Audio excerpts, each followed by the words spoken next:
हमेशा की तरह इस अध्याय में भी शुरू करते हैं कि इस अध्याय की हाइलाइट्स क्या क्या हैं, इस अध्याय की सबसे महत्वपूर्ण बातें क्या क्या हैं, और फिर नीतियों को एक एक करके हम जानेंगे।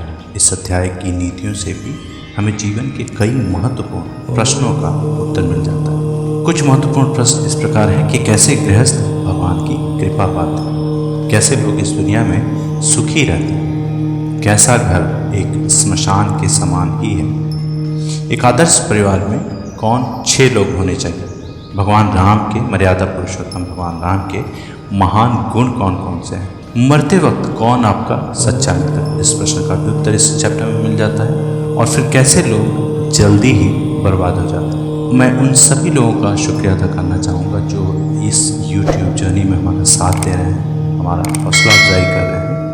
और मैं आभार व्यक्त करना चाहूँगा कि आपके कमेंट्स, आपके लाइक्स, आपके सब्सक्रिप्शन हमें मदद करते हैं, हमारा हौसला बढ़ाते हैं। हमें समझ में आता है कि आप क्या पसंद कर रहे हैं और क्या पसंद नहीं कर रहे हैं। तो इसे जारी रखिए, प्यार हमें दीजिए, हमें बताइए कि आप और किन विषयों पर वीडियोस देखना पसंद करेंगे, ताकि हम और भी तरह तरह की वीडियोस आपके लिए लेकर आ सकें। तो आइए शुरू करते हैं आचार्य चाणक्य के चाणक्य नीति के 12वें अध्याय की नीतियाँ।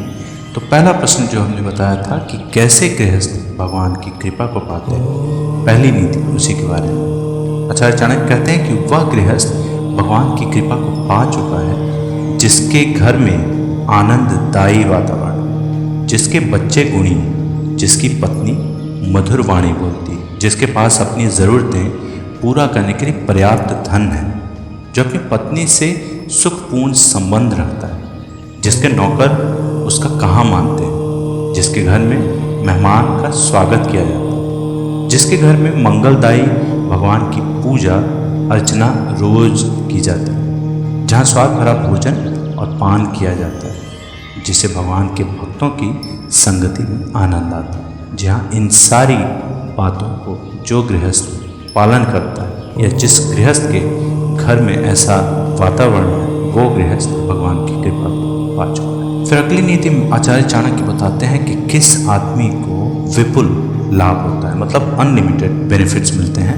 आचार्य चाणक्य कहते हैं कि जो एक संकट का सामना करने वाले ब्राह्मण को भक्ति भाव से अल्प दान भी देता है, अल्प मतलब थोड़ा, अल्प दान भी देता है, उससे बदले में विपुल लाभ, अनलिमिटेड लाभ यानी बेनिफिट्स मिलते हैं। अब आगे की नीति हमें बताती है कि दुनिया में कौन लोग सुखी होते हैं। तो वही लोग सुखी हैं जो अपने संबंधियों के प्रति उदार हैं, काइंड हैं, जनरस हैं, अनजाने लोगों के प्रति सहृदय हैं, दयालुता रखते हैं, प्रेम से व्यवहार करते हैं, अच्छे लोगों के प्रति प्रेम भाव रखते हैं, नीच लोगों से धूर्ततापूर्ण व्यवहार करते हैं, विद्वानों से कुछ भी नहीं छुपाते और दुश्मनों के सामने साहस दिखाते हैं, और अंत में बड़ों के प्रति विनम्र और पत्नी के प्रति सख्त।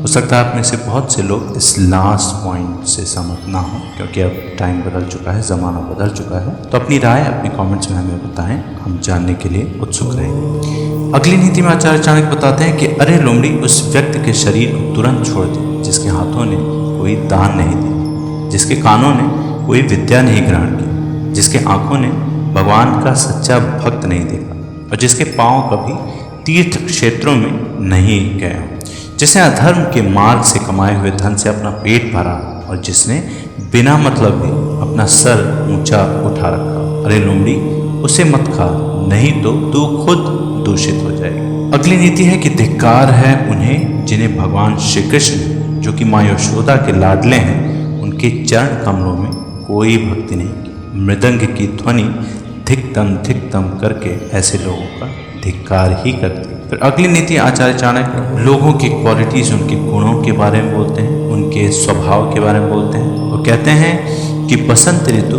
क्या करेगी यदि बांस पर पत्ते नहीं आते, सूर्य का क्या दोष यदि उल्लू दिन में नहीं देख सकता, और बादलों का क्या दोष यदि बारिश की बूंदें चातक पक्षी की चोंच में नहीं गिरती। उसे कोई कैसे बदल सकता है जो किसी के मूल में है, मतलब जो किसी का नेचुरल स्वभाव है, नेचुरल इंस्टिंक्ट। अगली नीति में भी संग कुसंग की बात की गई है, दुष्टों की बात की गई है। आचार्य चाणक्य कहते हैं कि एक दुष्ट के मन में सद्गुणों का उदय हो सकता यदि वह एक भक्त से सत्संग करने लगे, लेकिन दुष्ट का संग करने से भक्त दूषित नहीं होता। जमीन पर जो फूल गिरते हैं उससे धरती सुगंधित होती है, लेकिन पुष्प को धरती की गंध कभी नहीं लगती। और फिर चाणक्य कहते हैं कि उसका सही में कल्याण हो जाता है, जिससे भक्त के दर्शन होते हैं। भक्त में तुरंत शुद्ध करने की क्षमता। पवित्र क्षेत्र में तो वे लंबे समय के संपर्क से शुद्धि होती है। अगर आपने आचार्य चाणक्य की पुरानी वीडियोस देखे होंगे, अध्याय 1 से अध्याय